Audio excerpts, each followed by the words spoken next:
Merci Seigneur Jésus, merci pour ta grâce, merci pour ton amour, merci pour ta présence.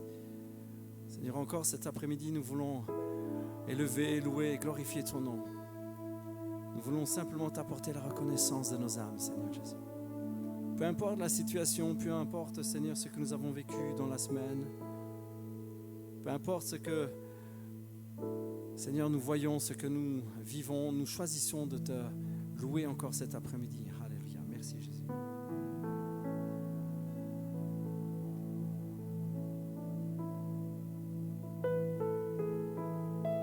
Nous vous souhaitons à toutes et à tous la bienvenue.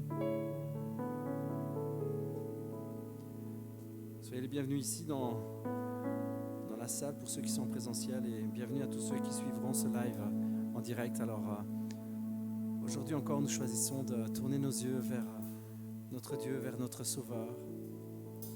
Nous voulons louer, adorer et remercier celui qui a fait de nous ses enfants. Amen.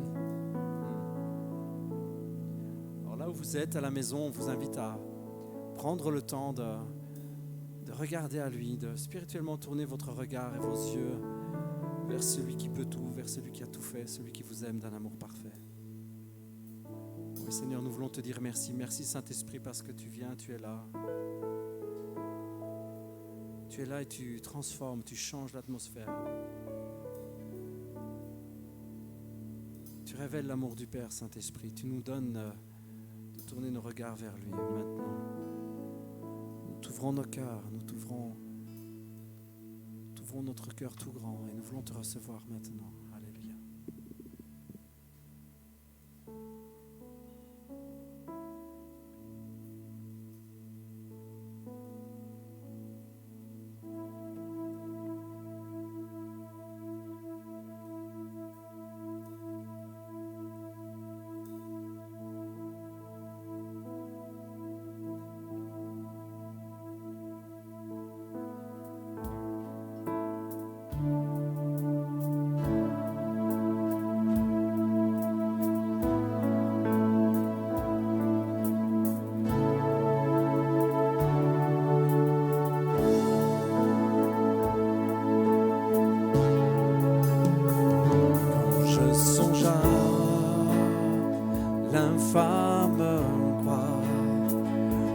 Jésus fut meurtri pour moi. Je vois ses mains, ses pieds percés, mon sauveur aux bois attachés.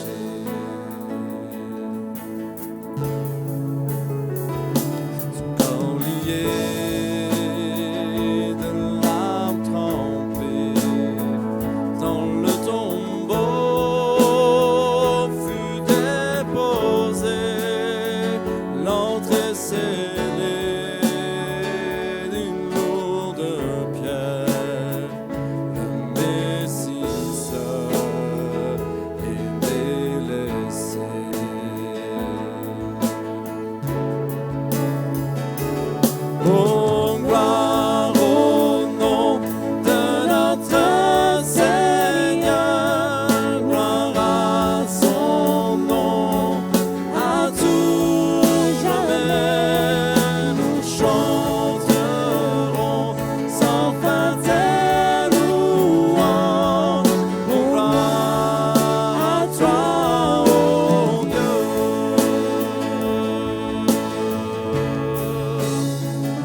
viendra de blanc vêtu, bercer la nuit,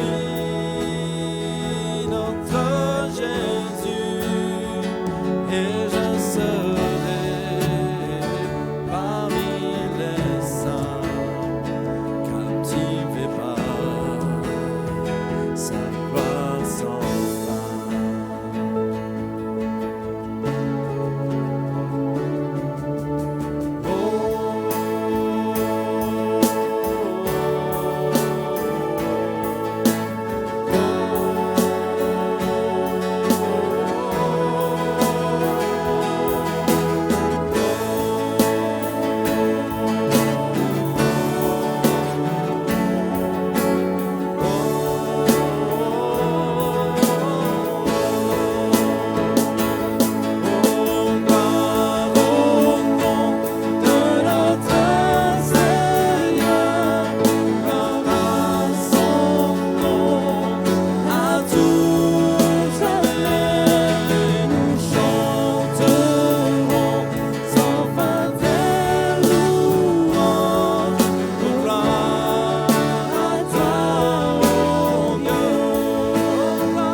je vois l'espace qui nous sépare et la montagne insurmontable. La nuit se lève sur mon désespoir. J'appelle à toi quand tout est noir. Dans les ténèbres, ta bienveillance toujours éclaire mon âme en paix. Tout est accompli comme il est écrit. Jésus-Christ, mon espérance.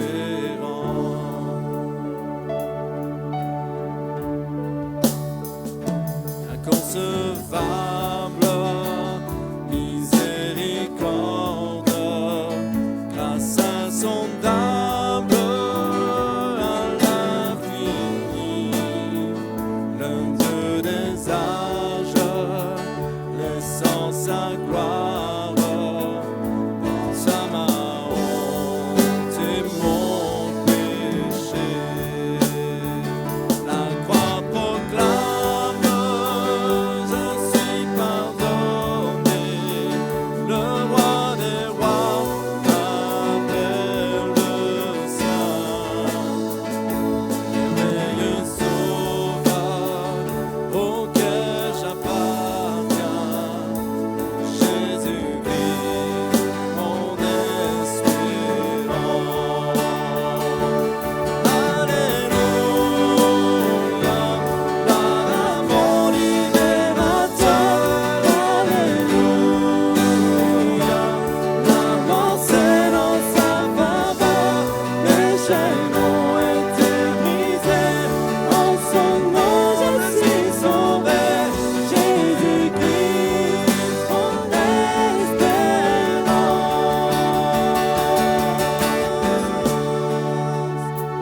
Puis vient le mal,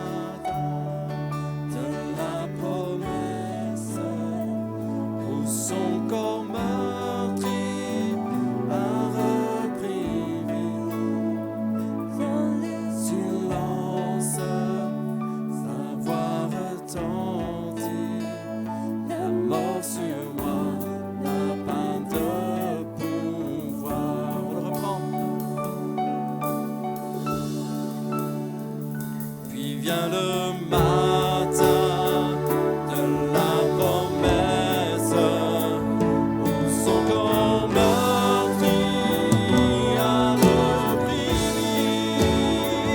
Dans le silence, savoir attentif, la mort sur moi n'a pas de pouvoir. Jésus-Christ n'a pas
veux entendre ta voix, Seigneur.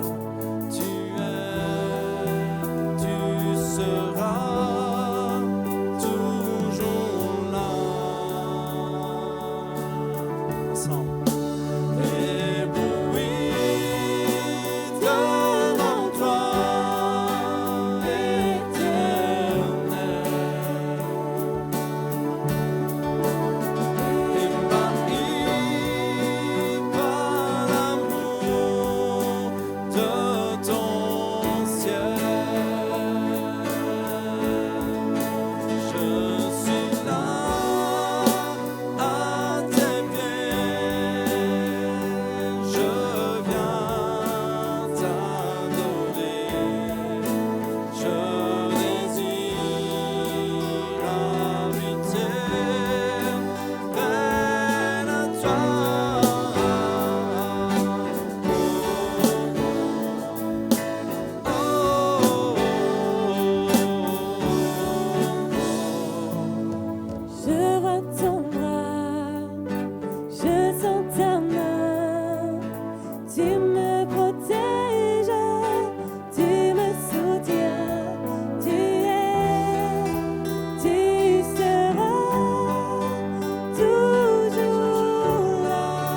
Je m'abandonne, premier des pécheurs et dernier des hommes, né de la poussière, aimé d'un roi, le roi de l'univers, aimé de toi.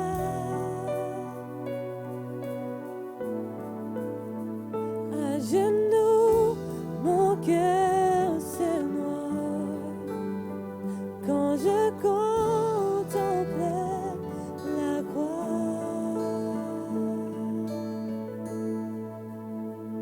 Et j'élève les mains pour lesquelles tes mains furent transpercées. Et j'élève mon cœur pour lequel ton cœur dut s'arrêter. Et j'élève ma voix, le fruit de mes lèvres, comme un chant d'amour pour toi. Me voici, et ma vie commence. Moi qui méritais la mort pour 100 ans, mes chaînes sont brisées, mes murs s'effondrent. Tu as tout changé en une seconde. Et toujours mon cœur se noie quand je contemple la croix.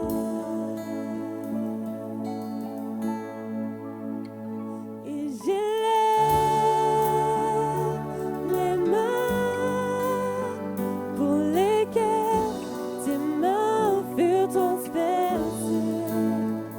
Et j'élève mon cœur pour lequel ton cœur dut s'arrêter. Et j'élève ma voix, le fruit de mes lèvres, comme un chant d'amour pour toi.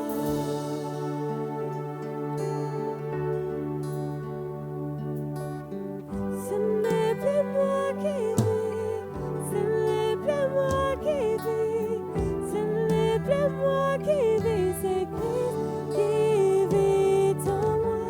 Ce n'est plus moi qui vis, ce n'est plus moi qui vis, ce n'est plus moi qui vis, c'est Christ qui vit en moi.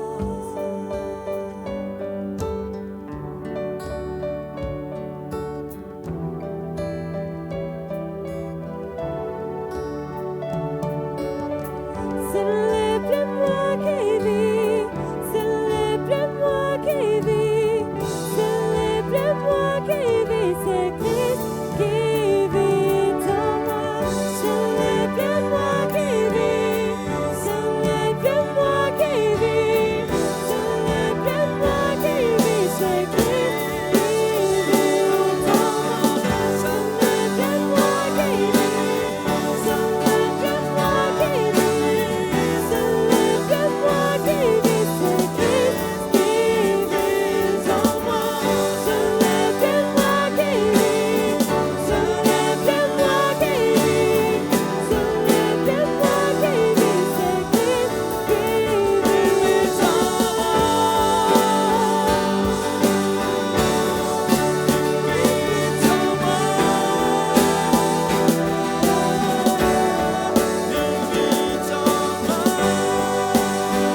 racheter ce chant qui dit aucun autre nom. Alléluia.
Son nom surpasse tout autre nom.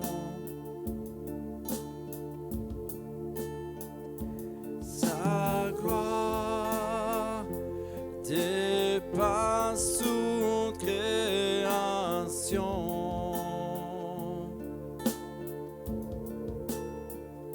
Son chant résonne dans l'univers,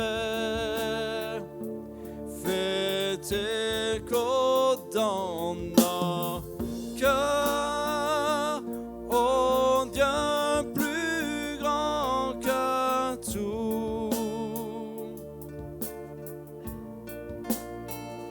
Sa face rayonne comme le soleil.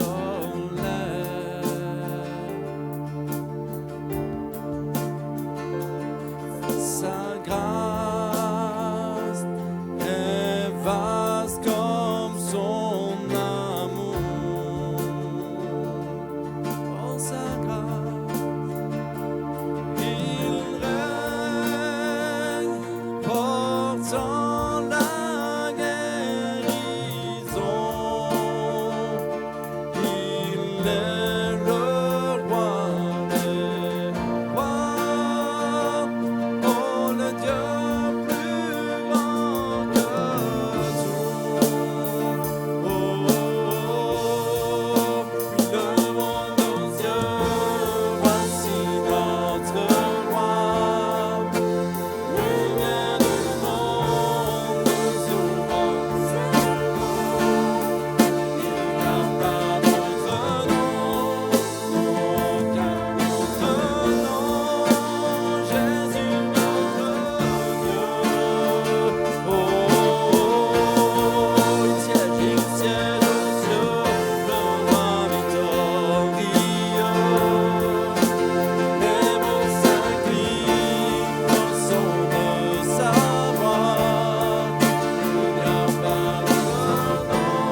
censuré à la croix. Alléluia, déclarez-le. Sa force a terrassé la mort. La vie est en son nom, puis le nom plus grand que tout. Oh, le monde aux cieux, voici notre roi. L'unité du monde nous ouvrant ses bras. Il n'y a pas d'autre nom, aucun autre nom. Jésus notre Dieu. Il siège au ciel, le roi victorieux.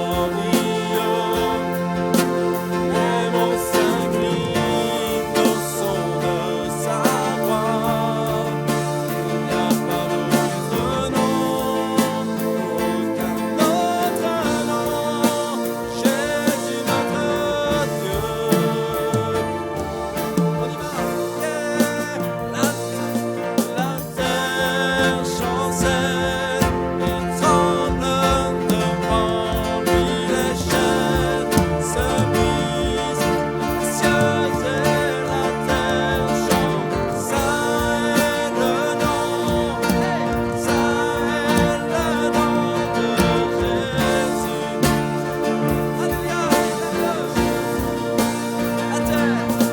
la terre chancelle et tremble devant lui. Les cieux, les chaînes se brisent. Ça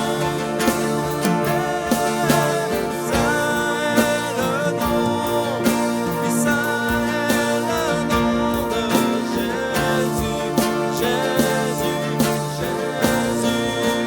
Devant nos yeux, voici notre roi. Lumière du monde nous ouvre dans ses bras. Il n'y a pas d'autre nom, aucun autre nom. Jésus notre Dieu. Il siège au ciel, le roi victorieux. Les monts s'inclinent au son de sa puissante voix. Il n'y a pas d'autre nom, aucun autre nom. Jésus notre Dieu.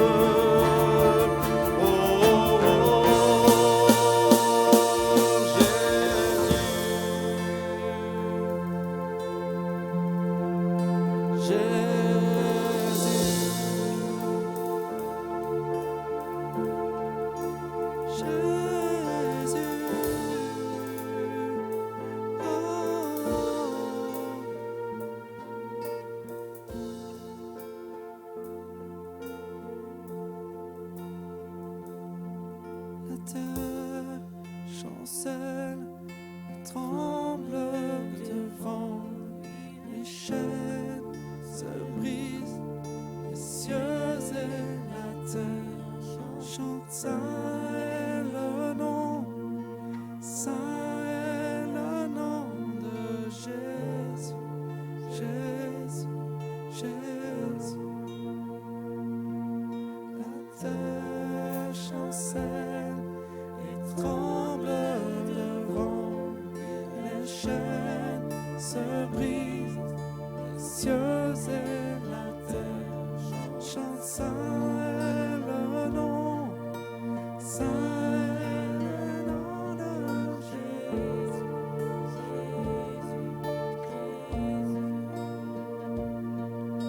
La terre chancelle tremble devant.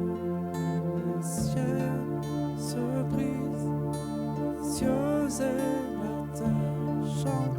Ça est le nom, ça est le nom de Jésus, Jésus, Jésus. Dernière fois.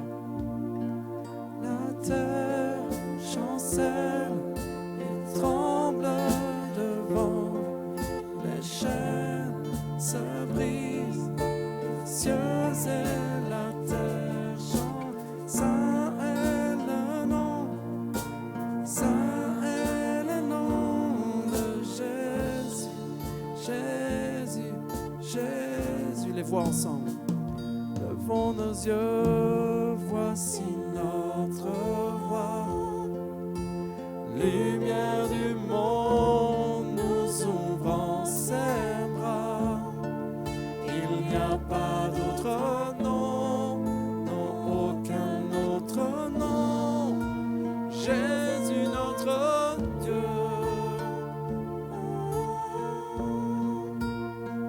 Siège aux cieux, le roi victorieux. Les monts s'inclinent au son de sa voix. Il n'y a pas d'autre nom, aucun autre nom. Jésus notre Dieu. Que le nom de Jésus.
Dans les cieux, ton nom soit sanctifié, que bientôt vienne ton règne, ta volonté soit faite sur terre comme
que le ciel vienne,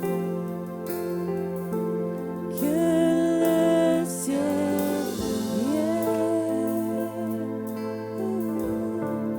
que le ciel vienne, que le ciel vienne.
Merci Père, merci pour ta grâce, merci pour ton amour.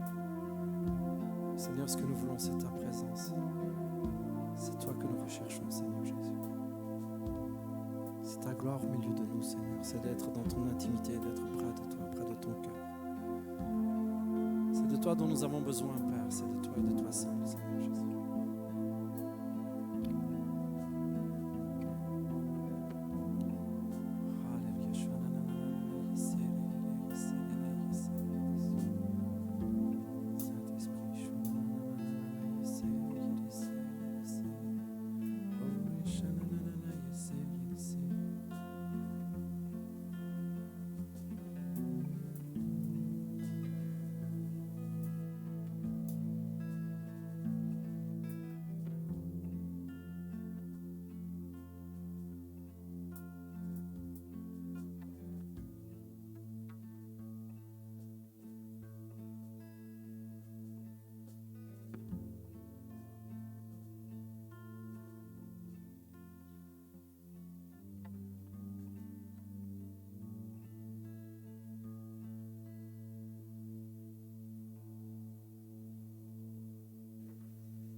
Merci Seigneur Jésus. Alléluia. Merci Père.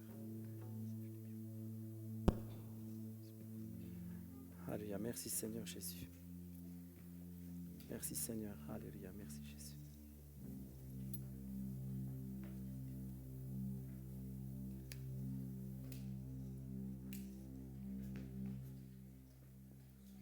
Alléluia. Merci Seigneur Jésus.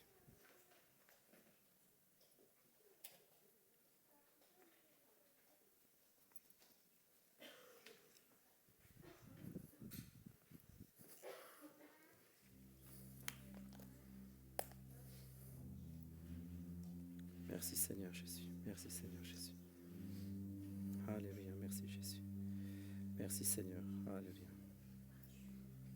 Merci Seigneur. Merci Seigneur Jésus. Si on ne met pas de volume dans la salle, ça ne va pas fonctionner. Alléluia. Merci Père.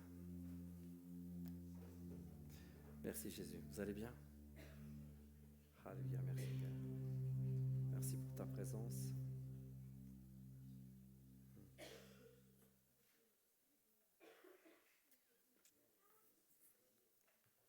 Merci Père de continuer à bénir et de conduire le reste de ce rassemblement. Seigneur, je te prie, Saint-Esprit, de diriger, de conduire.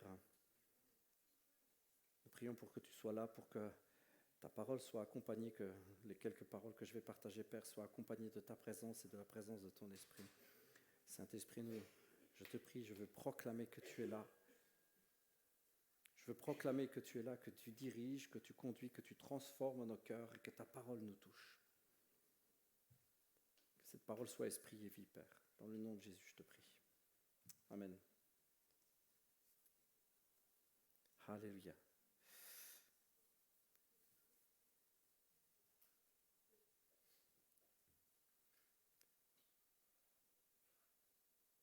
C'est étonnant. On a une sorte de règle mathématique inversée par rapport au Covid. Moins le Covid est important, moins on est. C'est marrant, hein? C'est-à-dire plus on aurait la liberté d'être là et moins sont présents. C'est fou, hein? Pas un reproche, hein, vous inquiétez pas. Soyez bénis tous ceux qui êtes là, mais je vois plus les mois passent, et moins on est nombreux. Merci Jésus, c'est pas des morts du Covid, hein, parce que sinon on serait triste. Hein. Je veux dire parmi nous, parce que des morts du Covid, évidemment, il y en a eu malheureusement. Je veux dire, les chrétiens que je ne vois pas, les têtes que je ne vois pas, heureusement, c'est pas des décès. On serait bien malheureux. Oh Seigneur Jésus, merci pour ta grâce, merci parce que tu nous donnes de la pêche. Alléluia, tu nous donnes de la passion, tu ranimes nos cœurs. On a commencé une thématique il y a 6 semaines maintenant. On a repris une thématique vieille comme, j'allais dire vieille comme le monde, mais vieille comme l'Évangile, qui est la thématique que Jésus est venu apporter en fait. C'est la thématique que Jésus est venu nous apporter, c'est-à-dire le royaume de Dieu. Jésus est venu nous apporter le royaume. Yes? Jésus est venu nous apporter le royaume de son Père. Heureusement, Parce que s'il n'était pas venu, on ne l'aurait jamais connu. C'est pour ça que Jésus est venu, parce qu'on ne peut pas y aller. Comprenez-moi bien, dans notre condition humaine, dans notre condition de pécheur que nous avions avant la croix, impossible pour nous d'atteindre le ciel, le royaume de Dieu. Impossible pour nous d'arriver à le toucher, d'arriver à le vivre, impossible pour nous. Mais ce qui est extraordinaire, c'est que depuis que Jésus est venu, c'est devenu possible. Et c'est pour ça que c'est une thématique absolument extraordinaire, que c'est vraiment la thématique centrale de l'Évangile, parce que le royaume de Dieu comporte toutes les promesses de Dieu, tout ce que Jésus est venu nous montrer, tout ce qu'il est venu nous apporter, tout cela, c'est le royaume. C'est extraordinaire. Tout ce qui comporte les miracles, la guérison, tout ce qui comporte la justice, la bonté, le pardon, l'amour, la restauration, tout ce qui comporte les bonnes choses que Jésus est venu nous apporter et nous présenter, tout cela, c'est le royaume. Et nous sommes donc invités à vivre cela. Et ce n'est pas la première fois qu'on en parle, évidemment, mais cette fois-ci, j'avais vraiment envie qu'on voit ça d'une manière plus approfondie, plus forte, et en étant peut-être parfois un peu plus, comment je vais dire ça, clash, un peu plus direct, un peu plus rentre dedans, on peut dire ça. Je vous ai partagé 2 messages d'introduction. Pasteur Andrés, il disait il y a 2 semaines que c'était pour attiser, là. Hein. Vous savez, c'est comme quand on commence à cuire les brochettes, les voisins, ils sont tous affamés, que ça sent bon du côté du voisin. Et l'idée, c'est de donner envie. C'est de donner envie. Et je vous ai dit 6 points. J'ai commencé en disant « le royaume n'est pas ». Vous vous rappelez ? Alors, il y a un petit rappel qui s'affiche. Le royaume n'est pas un ensemble de règles. Première chose que j'ai partagée, et je suis toujours d'accord avec ce que j'ai raconté, je n'ai pas changé. Le royaume n'est pas un ensemble de règles. Le royaume n'est pas un ensemble de lois. Ce n'est pas ça que Jésus est venu présenter. Si vous avez cette impression-là, il est peut-être bon de lire les évangiles et de demander au Saint-Esprit de vous toucher d'une manière grâce, douceur, bonté, parce que Jésus est venu présenter le Père comme personne ne l'avait jamais connu. On connaissait la religion, on ne connaissait pas l'intimité avec le Père. Et ce n'est pas un ensemble de règles. Le royaume n'est pas non plus du blabla. Il n'est pas dans le blabla, ce n'est pas du blabla, ce n'est pas pour le blabla. Ce n'est pas juste des paroles en l'air. Le royaume de Dieu, c'est concret. Pasteur Andrés avait une image que j'ai vraiment beaucoup aimée. Vous vous rappelez ? Le karatéka. Le karatéka qui sera en train d'essayer d'apprendre aux autres ou d'essayer de partager aux autres ce qu'il a vu un grand maître faire un jour. En disant, je cite Pasteur Andrés, ce sera une citation célèbre dorénavant, je cite Pasteur Andrés, c'est comme si un karatéka, il vous apprenait, ouais, j'ai vu un maître faire des prises, de dingue, et puis on dit, vas-y, montre-nous comment c'est. Ah, moi je ne sais pas le faire, je vous dis juste ce que j'ai vu. Ce serait un bien mauvais maître. Si vous allez faire du judo et que le gars qui fait du judo, il ne sait pas en mettre une, il ne sait pas en placer une, mais qui connaît toute la théorie, vous allez vous dire, attends, mon gars, tu me files un bouquin, c'est bon, je vais sur le net, je vais sur Google et mon ami, et je trouve tout ce que je veux. Pas besoin de voir un gars en face de moi me dire des choses qu'il ne pratique pas lui-même.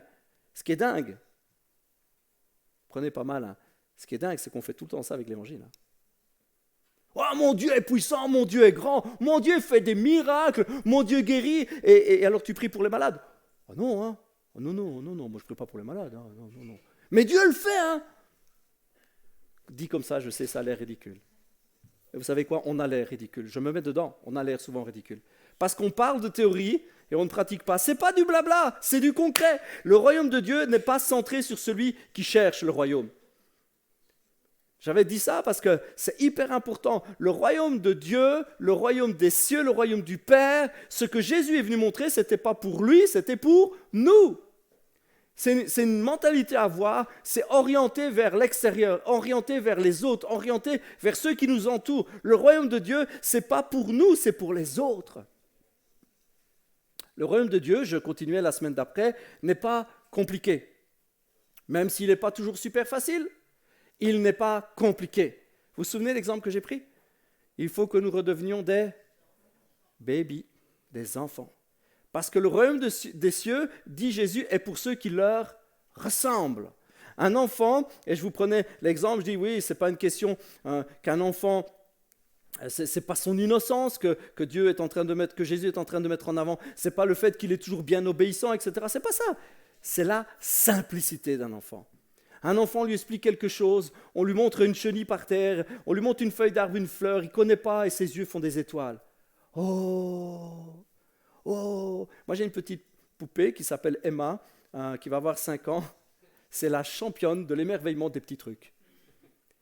Vous pouvez demander à ma femme, on doit lui fouiller les poches parce qu'elle a toujours des petits trucs, des petits cailloux, des petits bouts de bois, des petits trucs. Et c'est extraordinaire. Et des fois, elle se balade même avec une petite boîte avec des petits trucs dedans.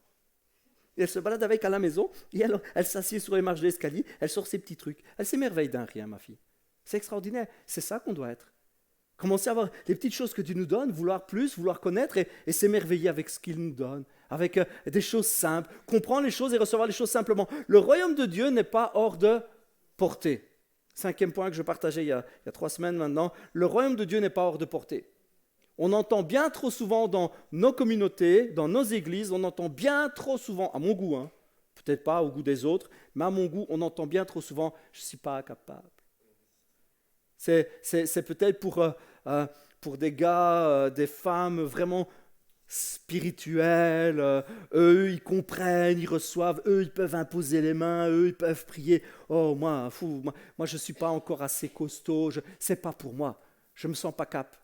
Le royaume de Dieu n'est pas hors de portée, il est à la portée de tous. Est-ce que tous le saisissent? Non. Pourquoi? Parce que tous ne peuvent pas? Non, parce que tous ne veulent pas. C'est vachement différent. Il y en a beaucoup qui ne veulent pas. Ça leur fait peur, ça les met mal à l'aise. C'est vrai que parfois, le royaume de Dieu et tout ce que Jésus a fait était souvent même malaisant. Prenez une époque où tout est bien carré, la religion a sa place, la religion c'est presque l'État, c'est la religion qui commande, et puis Jésus il arrive et fait tous les trucs à côté, quoi. C'est malaisant. C'est malaisant que Jésus touche des lépreux alors qu'on ne peut pas, que c'est dégoûtant. C'est malaisant que Jésus parle à une femme alors qu'à l'époque on ne parle pas aux femmes comme ça, ça met tout le monde mal à l'aise. À un tel point que des fois les apôtres ils viennent dire à Jésus, non quand même quoi. Et il y a même des fois, ils voudraient, mais ils n'osent pas. Ils arrivent une fois, Jésus est en train de parler à une femme, et il est seul. Ah, c'est le truc, ça se fait vraiment pas. Mais ils ont tellement la boule au ventre qu'ils ne lui disent pas. Mais ils sont mal à l'aise. C'est super malaisant. Et croyez pas qu'aujourd'hui, on va être à l'aise dans nos baskets. Ah non. Parce que Jésus vient nous bousculer. Il vient bousculer ce qu'on est, ce qu'on connaît. Il vient bousculer pour qu'on soit différent. Un petit sondage, pour voir si vous êtes d'accord avec moi. S'il n'y avait rien à changer en nous, le royaume, est-ce qu'on le chercherait? S'il n'y avait rien à changer, si on était tous nickel, là, on avait tous le royaume et tout, est-ce qu'on chercherait Dieu? Et s'il n'y avait rien à changer, est-ce que Jésus serait venu? Non, s'il vient, c'est parce qu'il faut nous changer. On est à changer, on est tout à changer à l'intérieur, à l'extérieur. Surtout à l'intérieur. Ça se fait de l'intérieur vers l'extérieur. Et je terminais en disant, le royaume n'est pas trop dur. Ça, c'est vraiment la chose qu'on entendra trop souvent. Ah ok, d'accord, c'est peut-être pas que pour les pasteurs, c'est peut-être pas que pour les gens spirituels, mais moi j'y arriverai jamais. À chaque fois que j'essaye de faire un pas, paf, patatras, je me tôle complètement, je tombe par terre. À chaque fois que je veux prier pour quelqu'un, j'ai peur, j'ose pas. À chaque fois que même j'ai osé commencer à prier un peu, j'ai pas vu de résultat. Non, franchement, c'est too much, c'est trop difficile pour moi. Ça, c'est une mentalité qu'il faut absolument, si on veut vivre le royaume, il faut prendre cette mentalité et la mettre de côté. Comprenez? Le royaume de Dieu est pour vous et pour moi. Il est pour vous, il est pour moi. C'est un truc, ça doit être ancré dans notre cœur. Il n'est ni un ensemble de règles, ni du blabla, ni centré juste pour nous-mêmes. Ah, c'est ça. Je me demandais ce que c'était. Alors vous vivez rien là où vous êtes, mais moi, il y a un truc qui a fait bing en l'air. C'est le truc qui tient mon iPad. Peu importe. Tant que je ne le bouge pas, il ne tombe pas. Ce n'est pas un ensemble de règles, ce n'est pas du blabla, ce n'est pas centré sur nous-mêmes, c'est pour les autres, ce n'est pas hors de notre portée, ce n'est pas trop compliqué et ce n'est pas trop difficile. C'est tout pour nous. Jésus est venu nous donner et nous apporter ce que nous sommes capables de prendre par la foi, en mettant notre confiance en lui. Et aujourd'hui, je voudrais entrer dans le vif du sujet. Et là, tout le monde fait « Ah, enfin !» Ah non, Ah ben si. Et quoi de plus normal pour entrer, j'ai fait un terrible jeu de mots, je vous assure, pour entrer dans le vif du sujet que de parler de la porte. C'est pas terrible, hein? Ok. On entre dans le vif du sujet parce que Jésus est quoi? Il dira, je suis la porte des brebis. Qu'est-ce que c'est que ça? Jésus dit, je suis la porte des brebis. Et on va voir que c'est super méga important. Le royaume est pour nous et il faut y entrer. Personne n'est disqualifié. J'insiste, j'insiste parce que c'est vraiment quelque chose qu'on peut avoir au fond du cœur. Et à chaque fois, je dis ça parce que je voyais encore et j'entendais parler des chrétiens et ça me fait sourire parce que je vois le travail du Saint-Esprit où les cœurs commencent à être travaillés, à être remués. On est souvent là avec des bagarres en nous-mêmes en disant oui, peut-être, oui, les autres, peut-être un jour, ouais, il faudra que je fasse le pas. Il y a toujours cette hésitation et on se sent pas bien, on ne se sent pas à la hauteur, on se sent disqualifié. Mais on ne peut pas être disqualifié pour le royaume. Personne qui réagit? On peut être disqualifié pour le royaume. Mais pas de la part de Dieu. Dieu ne disqualifie personne. Il n'y a personne qui est trop mauvais, qui est trop pas assez, qui n'est pas assez bien. Il n'y a personne qui est comme ça. Mais on peut quand même se disqualifier. Dieu ne nous disqualifie pas, mais on peut se disqualifier. Vous savez comment? En n'y allant pas, tout simplement. En n'y allant pas. Jésus va dire, il va déclarer quelque chose de très simple. Très simple, ça va s'afficher. C'est un passage qu'on retrouve dans Luc, dans l'évangile de Luc au chapitre 9. C'est Jésus qui parle, Luc au chapitre 9 et à partir du verset 57, ça va s'afficher. Pendant qu'ils étaient en chemin, un homme vint dire à Jésus, « Je te suivrai partout où tu iras. » On le chante, hein. « Jésus, je te suivrai. » Jésus lui répondit, « Les renards ont des tanières, les oiseaux du ciel ont des nids, mais le Fils de l'homme n'a pas un endroit où il peut prendre du repos. » Waouh. Jésus dit à un autre, là c'est Jésus qui appelle l'autre, « Suis-moi. » Mais cet homme lui dit, « Ah, Seigneur Jésus, s'il te plaît, permets que j'aille d'abord enterrer mon père. » Jésus lui répondit, et ça peut être un peu rêche, « Laisse aux morts le soin d'enterrer leurs morts. » Merci. Quant à toi, va proclamer le règne de Dieu. Un autre dit encore à Jésus, « Je te suivrai, Seigneur, mais permets-moi d'abord de faire mes adieux à ma famille. » C'est quand même légitime, ça, non? Et Jésus lui répondit, « Celui qui regarde derrière, au moment où il se met à labourer avec sa charrue, n'est pas prêt ou n'est pas digne pour le règne ou le royaume de Dieu. » C'est chaud, hein? C'est chaud, hein? Je suis le seul qui est choqué par ce que Jésus dit? C'est un peu choquant quand même, non? Bon, quand on verra Jésus, on lui dira ça c'était quand même un peu too much, hein? Non, on ne lui dira pas ça, parce qu'il y a une explication, évidemment. C'est un peu... En fait, Jésus est en train d'insister sur quoi? Sur l'engagement. Le fait d'être engagé. Et là, nous sont rapportés quelques événements qu'il faut remettre dans leur contexte et qu'il faut comprendre quand même, mais quelques événements qui montrent que Jésus, il dit, les gars, il ne faut pas vous embarrasser des choses de la vie.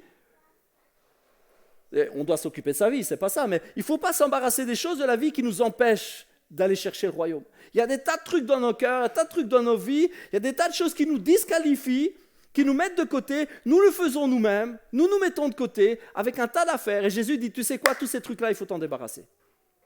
Si tu veux vivre le royaume, il faut t'engager. Et quand tu es engagé, il ne faut pas lâcher, il ne faut pas abandonner, il faut t'accrocher, il ne faut pas regarder en arrière. Alors Jésus, on pourrait prendre tous les exemples qui sont là, ce n'est pas exhaustif, il y en a d'autres. Jésus parle de quelqu'un qui serait, ah ouais, mais servir Dieu, ça demande quand même quelques sacrifices. On va dormir où? Jésus lui dit, tu sais, t'inquiète pas, moi j'ai même pas une chambre, j'ai pas une carte motel, je vais pas dormir chaque jour dans un 5 étoiles, t'inquiète pas, on se débrouille comme on est, on se débrouille avec ce qu'on a. Ça peut faire peur. C'est pas Jésus qui nous disqualifie, c'est pas Jésus qui dit tu as assez ou tu as trop de moyens, c'est pas Jésus qui dit ça. Jésus ne dit pas tu ne peux pas avoir des moyens, tu ne peux pas rouler en belle voiture, c'est pas ça l'idée. Mais tu te disqualifies quand tu cherches ça plutôt que chercher Dieu. Tu te disqualifies. Mais Seigneur, comment je vais faire pour m'en sortir? Fais-lui confiance. Mais si cette idée est persistante en toi, tu sais quoi? Ça peut t'empêcher réellement de vivre le royaume. Ah mais Seigneur, si je me lance vraiment à fond pour toi, que je dis le royaume, je vais faire comment pour vivre demain? Connaissez la réponse de Jésus? Regarde les petits osios, regarde les belles fleurs. Ils ne travaillent pas, ils ne moissonnent pas, ils ne plantent pas des champs, ils ne font rien de tout ça. Et pourtant, ils ont à manger tous les jours et ils sont habillés, en parlant des fleurs, ils sont habillés tout beau, tout beau. Ouais. Jésus est en train de dire, c'est pas que Jésus est contre le fait qu'on travaille, qu'on ait un travail. Moi, j'ai un travail, moi, tous les jours lundi, je vais bosser. Mais Jésus est en train de dire, si ça t'empêche de me servir, tu te disqualifies tout seul, comme un grand. Et un autre dira, permets-moi d'aller enterrer mon père. Alors on sait par le contexte, on sait par les habitudes de l'époque, on sait comment fonctionnaient ou comment réfléchissaient les gens de l'époque. Les fils travaillent avec leur père. Moi, j'ai eu la chance de travailler un moment avec mon papa. On a eu un moment une petite société et j'étais avec mon papa et j'ai trouvé ça vraiment chouette. Mais à l'époque, c'était fort comme ça. Le fils apprenait le métier du père. Jésus a appris le métier de charpentier, c'était le métier de son papa. C'était comme ça, le fils travaillait avec le père. Et on comprend tout le symbole que ça veut dire. Le fils est en train de dire, hey, j'ai encore des affaires qui tournent et qui marchent là. Mon père je travaille avec papa et puis un jour il sera mort, mais là je travaille avec papa, on a une boîte qui tourne bien, permets-moi de continuer. Et puis une fois qu'il sera mort et que je l'aurai enterré, alors je revends la boîte et puis je viens de suivre. Comprenez l'idée ? Comprenez l'idée, c'est permets-moi de continuer à faire mes affaires là, ça marche bien. Et puis ça ne se fait pas d'abandonner, de laisser son papa travailler tout seul. Ça vous fait penser à personne ça ? Il y a des disciples qui l'ont fait. On nous parle de Jacques et Jean, fils de Zébédée. Ils étaient en train de bosser avec leur papa. Ouais. Ils étaient en train de réparer des filets, ils étaient pêcheurs. Et on nous dit même qu'ils ont laissé le papa avec le bateau et les autres hommes. Il avait des ouvriers apparemment. C'était une petite entreprise familiale qui se portait apparemment bien. Ils étaient quelques bouches à se nourrir de ce travail-là.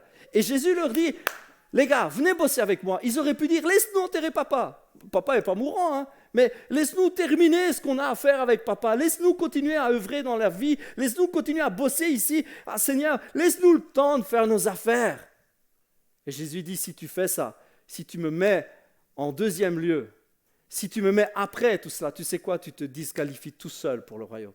Je ne te disqualifie pas, tu te disqualifies. Est-ce que, j'insiste, est-ce que Dieu est contre le fait qu'on travaille ? Pas du tout. Mais il faut voir si ça nous empêche de le servir, si ça nous empêche de chercher le royaume, si ça nous empêche d'aller là où il nous envoie. Si demain Dieu nous dit, ouais, tu sais quoi, fiston, va là-bas. Tu vas là-bas, tu lâches tout, tu prêches, tu ouvres une assemblée là-bas, et vas-y, tu bosses et tu donnes. Et qu'on dit, attends, Seigneur. Ouais, de quoi je vivrai tout ça ? Ça, j'arrive encore à en faire mon affaire, j'arriverai plus ou moins à vivre par la foi. Mais Seigneur, pas maintenant. Les affaires marchent. Seigneur, pas maintenant, la boîte. Seigneur, pas maintenant, mon augmentation. Seigneur, pas maintenant, ma promotion. Seigneur, pas maintenant, les travaux de la maison. Seigneur, pas maintenant, Seigneur. Combien de fois on dirait ça ? Est-ce que Dieu est cruel ? Est-ce qu'il veut nous faire dormir à la rue ? Est-ce qu'il veut nous faire manquer de tout ? Certainement pas. Mais là, c'est chaud, hein ? Dieu nous pousse dans nos limites et il nous dit, elle est où ta priorité ? Elle est où ta priorité ? Et encore, on peut parler du dernier qui dit, ah Seigneur, permets-moi de faire mes adieux à ma famille. Seigneur, tu vois, c'est pas facile, quoi. Je suis en tiraillement parce qu'il y a les membres de ma famille et puis il faudrait que je sois près d'eux et puis je ne veux pas les abandonner. Est-ce que Dieu nous demande d'abandonner les membres de nos familles ? Certainement pas. On a même, dans les épîtres, on a même l'apôtre qui nous dit que celui qui ne prend pas soin des membres de sa famille est pire qu'un infidèle, pire que quelqu'un qui est pas croyant. Aux yeux de Dieu, c'est pire.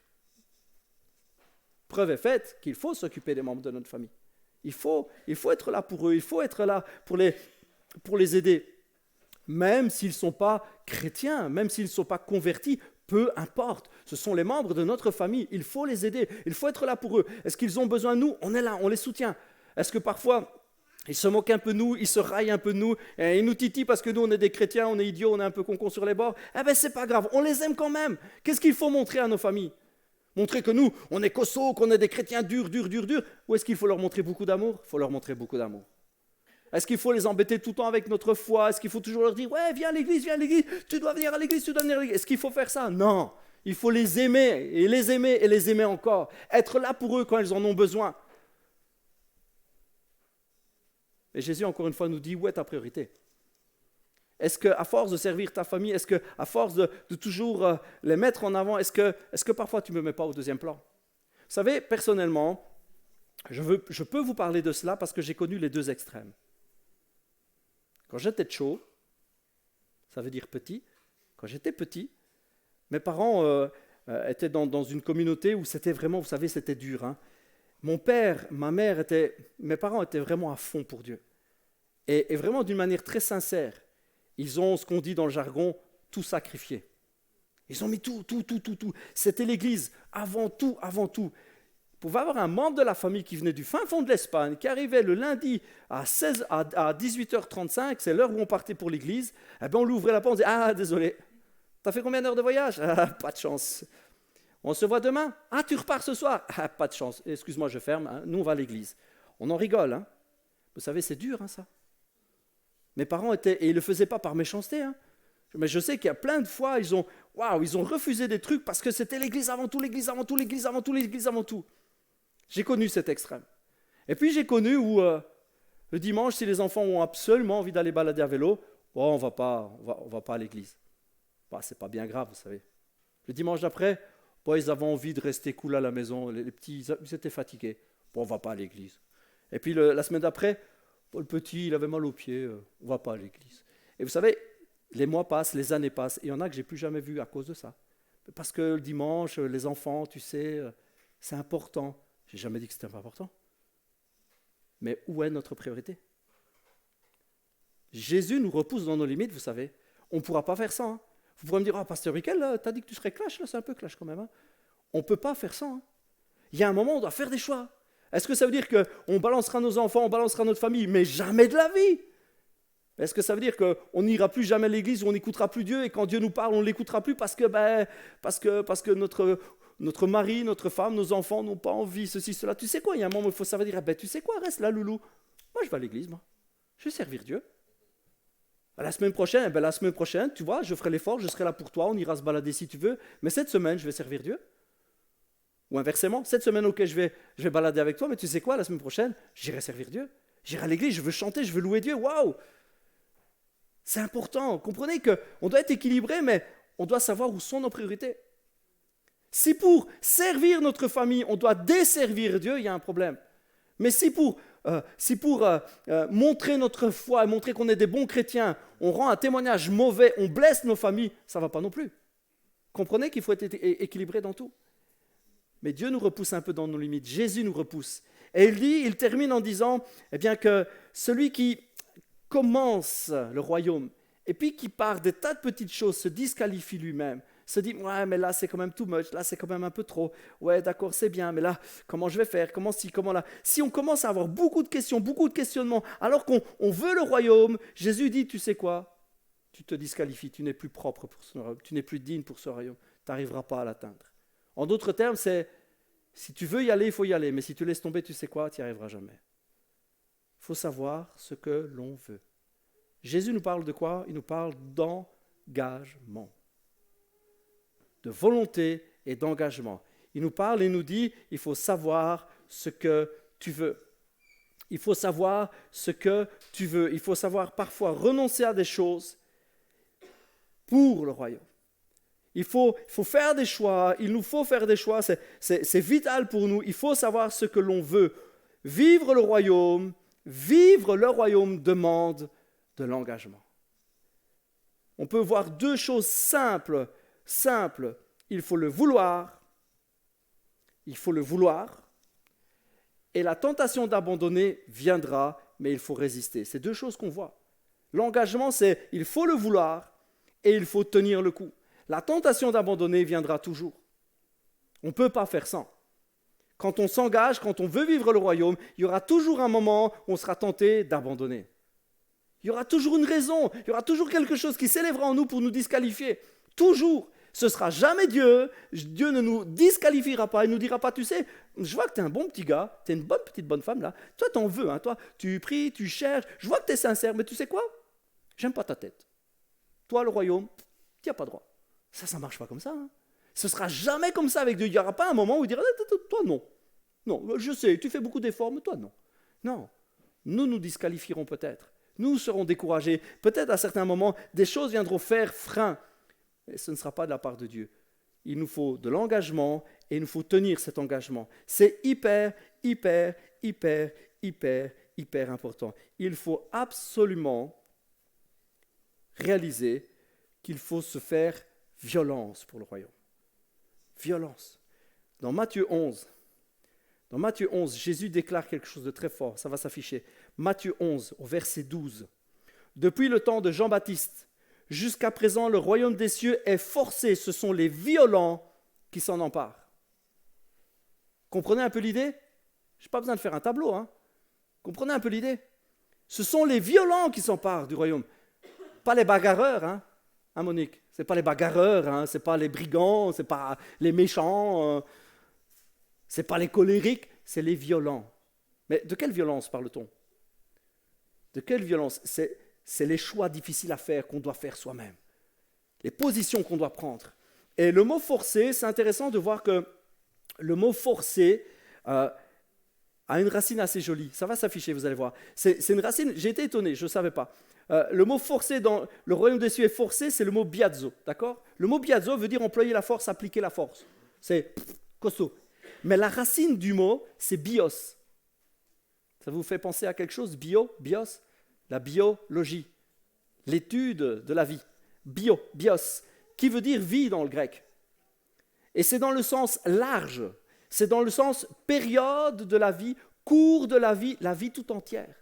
Donc en fait, Jésus est en train de dire que le royaume de Dieu demande un engagement d'une vie. C'est ça l'idée.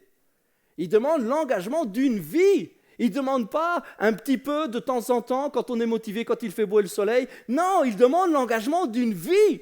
Il demande des gens passionnés, des gens qui s'y donnent et ne se lâchent pas, qui se donnent, qui se jettent dans ses bras, qui courent vers lui, qui s'engagent et ne renoncent pas. Quand Jésus dit le royaume de Dieu est forcé, ça prend une vie. Ça prend une vie. Le royaume de Dieu prend une vie. Et c'est bien pour cela que Jésus dit, j'en viens à mon titre, qu'il est la porte des brebis. Tu ne vois pas le lien, Monique? Ben non, je sais bien, j'ai loupé mon coup. Jésus dit, je suis la porte des brebis. Ça demande une vie, le royaume. Alors je pourrais vous parler de la brebis, parce que je trouve que la brebis c'est cool. Je pourrais vous parler des bédos en vous disant c'est un bel animal. Bon, il a de la laine qui est blanche, on peut faire des tas de belles choses. C'est un animal gentil. C'est un animal agréable, c'est un animal calme. Il peut même être très affectueux. Mon beau-père, il a des moutons. Et il les appelle par leur prénom. Et les moutons, ils viennent. Alors, ils ont des noms rigolos. Je sais qu'il y en a qui s'appellent Bouboule. Bouboule! Et Bouboule? Oh, mince. Ma fille vient de m'apprendre que Bouboule... il y avait Bouboule avant. Il y a longtemps même qu'il est décédé, Bouboule, qu'il est mort. Ouais. Enfin, soit. Il avait un mouton qui s'appelait Bouboule, il l'appelait Bouboule, il venait. Mais ils ont tous des noms, et puis il dit, venez, et ils viennent. Et les petits, ils courent dans ses pieds. Il les a nourris au biberon, certains. Donc, ils courent, ils sont là, ils ne le lâchent plus. Et des fois, il leur dit, allez, laissez-moi tranquille. Et ils viennent, mais. Enfin, c'est amidieux. C'est amidieux et intelligent. Ah ouais? Moi, j'ai trouvé ça super. J'ai passé du temps. Vous savez, en même temps, petite parenthèse, il y a beaucoup d'animaux qui peuvent être amidieux qu'on ne croirait pas. Il fut un temps, j'ai beaucoup travaillé chez mon beau-père à l'époque, mais il fut un temps, il avait un bœuf. Et vous savez quoi? Il était amidieux. En fait, il y a beaucoup d'animaux qui peuvent être amidieux. Ils s'appelaient Fernand. Fernand ou Ferdinand? Fernand. Il a eu un Jimmy aussi, ouais, c'est vrai. Et le Fernand, il était des fois du bout, mais il était au fond du terrain. Alors, on faisait exprès. Il est vilain, je sais. Mais à l'époque, je ne pensais pas ça. Mais il était au bout. C'est Fernand. Il levait la tête. Eh bien, Fernand. Et puis, il commençait à courir.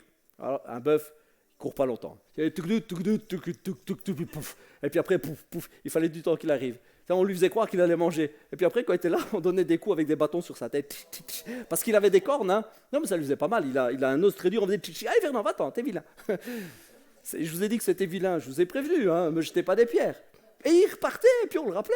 Enfin, c'était toute une histoire. Il y a beaucoup d'animaux qui peuvent être amidieux. Et je pourrais vous parler du mouton, de la belle brebis, de l'agneau, que c'est beau, que c'est gentil, que c'est docile, et patati et patata. Le cheval aussi, mais ça n'a rien à voir. Mais bon, je pourrais vous parler de ça, mais c'est pas ça. C'est pas ça. La brebis, l'agneau a quelque chose de très particulier. Il a une capacité particulière. Vous allez voir, vous allez rire. Hein, mais le mouton a quelque chose de particulier. Vous savez ce qu'il sait faire, le mouton? Oui, il sait faire bébé, c'est pas ça. Vous savez ce qu'il sait faire, le mouton? Il sait faire descendre le feu du ciel. Ils sont tous en oh là là là, on a perdu Pasteur Miguel. Quand il devient une offrande, il sait faire descendre le feu du ciel. Le mouton a la capacité de s'offrir comme nul autre animal. J'ai assisté, c'est pas que je suis fier de ça, mais j'ai assisté à l'abattage de plusieurs animaux. Quand j'étais plus jeune, j'ai aidé un fermier qui avait des animaux, il tuait des poules, il tuait des lapins, j'ai vu ça plusieurs fois. C'est pas toujours très chouette, parce qu'il y a beaucoup d'animaux qui se débattent, qui crient, tout ça. J'ai même vu l'abattage d'un chevreau. C'est une horreur, hein, une horreur. Il crie comme si c'était un gamin, c'est une horreur. Ça crie, c'est horrible. Et j'ai vu l'abattage d'un agneau. L'agneau a une capacité à s'offrir, à se donner et à être digne face à la mort, c'est un truc incroyable. Est-ce que vous avez déjà vu ça? Un agneau, quand on va pour le tuer, parce qu'on va faire, que ce soit les musulmans vont faire la fête du mouton, que ce soit à l'abattoir pour en avoir la viande, quand on abat l'agneau, il ne dit rien. Mais rien. Il ne dit rien. Il ne prononce pas un bé, il ne se débat pas, il ne fait rien. L'agneau a la capacité de devenir un sacrifice presque volontairement. Je suis absolument émerveillé de cela. Vous allez dire, oh, c'est un peu glauque de parler de tout ça. Vous savez, le sacrifice d'un agneau, c'est tout le long de la Bible qu'on en parle. C'est quelque chose qui revient tout le temps. La Bible nous dit que Jésus est l'agneau de Dieu. C'est très symbolique. C'est quelque chose de très fort. Ça peut être, oh, je n'aime pas cette idée, je n'aime pas ça, mais c'est quelque chose de très fort et qui revient tout le long dans les Écritures. Tout le long dans les Écritures, on nous parle de ça. Et ce qui est extraordinaire, c'est que l'agneau a cette capacité-là. Comme nul autre animal, on a l'impression qu'il a dans ses gènes, qu'il a dans son caractère, on a l'impression que Dieu lui a fait comprendre qu'il avait cette capacité et qu'il pouvait, en tant qu'animal, il avait la dignité de s'offrir. Et en s'offrant, il fait descendre le feu du ciel. Et Dieu nous dit que nous sommes quoi? Ou que nous sommes appelés à être des... Alors, ce n'est pas un animal qui a la cote pour le moment. Parce qu'avec le Covid, on dit, ouais, on n'est pas des moutons. Bon, ok. On dit, ouais, on n'est pas obligé de suivre tout ce qu'on n'est pas des moutons. Mais moi, je vous dis que devant Dieu, on doit être des moutons. On doit être des moutons. Et Jésus dit qu'il est la porte des brebis. Qu'est-ce qui passe par la porte des brebis? Les brebis. Et le berger. C'est les deux seuls qui passent. Par la porte des brebis ne passent que le berger et les brebis. Pas de loup, pas de brigand, pas de voleur, pas de lion. Ou de faux lion, parce que le diable c'est un faux lion, c'est pas un vrai. Rien qui vient pour déchirer, rien qui vient pour voler, que des brebis et que le berger. Il dit qu'il est la porte et que nous passons par lui. Il nous faut donc devenir des moutons. Je sais, ce n'est pas engageant comme histoire, mais il nous faut devenir des moutons. Il nous faut être dignes, il nous faut apprendre à nous sacrifier, à nous offrir afin que le feu descende. Il nous faut avoir et réaliser que nous avons cet appel à nous offrir pour les autres, être dignes, à ne pas hurler, à ne pas crier, à savoir que nous sommes appelés à faire cela. Nous sommes appelés à nous offrir pour les autres. Nous sommes appelés à être dignes, nous sommes appelés à décider et à ne pas renoncer. Nous sommes appelés à nous engager, à nous donner. Nous sommes appelés, si nous voulons que le feu du ciel descende, si nous voulons vivre le royaume, il nous faut apprendre à passer par la porte des brebis en devenant une brebis. En devenant une brebis. C'est extraordinaire. La brebis, quand elle s'offre, quand elle devient sacrifice, elle fait descendre le feu du ciel. Vous savez, je termine avec ça, hein, je ne veux vraiment pas être long aujourd'hui. Nous sommes vraiment appelés à reconnaître la voix de notre berger, à le suivre et à marcher avec lui. Jésus dira, c'est Jésus qui dit cela, il dit que ces brebis reconnaissent sa voix. Ils entendent et ils reconnaissent sa voix et qu'ils ne suivent pas un étranger. Vous connaissez ce passage? Jésus dira, mes brebis connaissent ma voix, elles reconnaissent ma voix, elles ne suivent pas un étranger. Il nous faut avoir ce cœur-là. Il nous faut avoir le cœur d'engagement, où Jésus nous appelle, nous reconnaissons sa voix, nous reconnaissons son appel, nous reconnaissons que c'est notre destinée. Et nous sentons, nous réalisons que nous sommes faits pour cela. Faits pour quoi? Faits pour nous offrir pour le monde, nous offrir pour les gens de l'extérieur, nous donner pour eux, nous donner pour leur salut, nous donner pour la gloire qui descendra, nous donner pour le réveil, nous donner pour les guérisons, nous donner pour que les gens soient touchés pour l'évangile, nous donner encore, regarder au prix qui est à payer, regarder à cela et puis réaliser avec dignité que c'est notre appel. Nous sommes faits pour cela, nous sommes faits pour nous donner pour cette génération, nous sommes faits pour vivre le réveil, nous sommes nés, nous avons été appelés pour nous offrir pour ce monde. Savoir et réaliser que oui, il y a des épreuves qui viendront, oui, il y a des moments où on se dira, mais Seigneur, est-ce que tu es sûr, est-ce que tu vas pourvoir à tous mes besoins? Et réaliser que oui, il est le Dieu vivant. Réaliser que oui, mais Seigneur, tu vois, j'avais des projets, je voulais faire ci. Mais non, Seigneur, tu passes avant. Oui, Seigneur, il y a la famille, tout. Oui, j'aime ma famille. Oui, je sers ma famille. Mais Dieu passe avant. Oui, Seigneur, je te mets devant. Je choisis de m'offrir et de passer par la porte des brebis. Ouh. Nous sommes appelés à vivre cela. Aujourd'hui, voyez-vous, je rentre dans le vif du sujet en vous disant qu'il nous faut absolument nous engager. Si nous voulons vivre un réveil, ça ne marche pas d'être croyant. Les croyants ne vivront pas de réveil. Je suis dur en disant ça?